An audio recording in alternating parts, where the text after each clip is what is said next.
Ligtas na na-rescue ang 3 taong gulang na batang babae na kinidnap ng kanyang yaya sa Quezon City.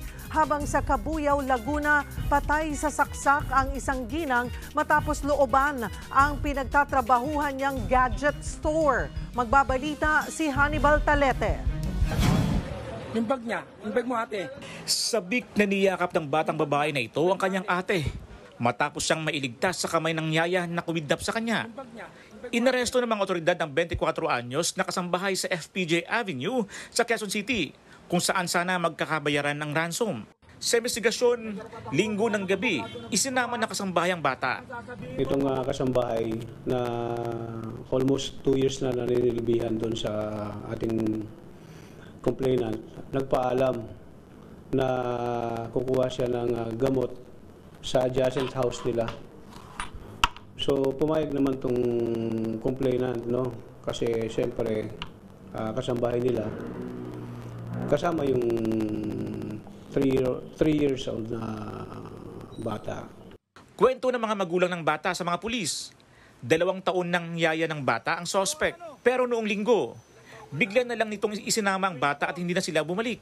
Humingi ng 150,000 pesos ang suspect. Saka pinadalan sila ng picture ng bata. Iniutos niya rin na ipakita ang perang napagkasunduan at dalhin ang kanyang mga gamit. Ang hindi alam ng kawatang yaya, pasikreto namang nakipag-ugnayan sa mga pulis ang mga magulang ng bata. Yung kasambahay kasama yung bata, nagpunta ng PITX actually, sa may Parañaque. Pagdating ng Parañaque, parang nakapag-isip, sumakay ng taxi, nagpahati doon sa may Cubao, sa isang terminal doon. So, nung makita na sarado yung terminal, nagpahatid naman itong suspect natin kasama yung bata dito sa may EDSA Muñoz. Heto na lang ang nasabi ng suspect na nakakulong ngayon sa QCPD Station 2. Kailangan ko po kasi ng pera. Pambayad po sa yung naoperahan ko ako.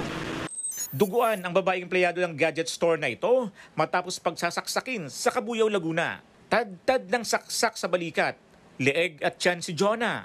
Sinubukan pa siyang isugod sa ospital pero hindi na inailigtas pa. Sa investigasyon, sumalisi raw ang suspect nang pumasok sa trabaho ang biktima sa kaninakaw ang higit 20,000 pesos na laman ng kaha, pati ng higit 20 units ng gadgets na nasa 70,000 pesos ang halaga. Sa sino mang makapagtuturo sa suspect, agad lamang pong ipagbigay alam sa pinakamalapit na himpilan ng mga pulis.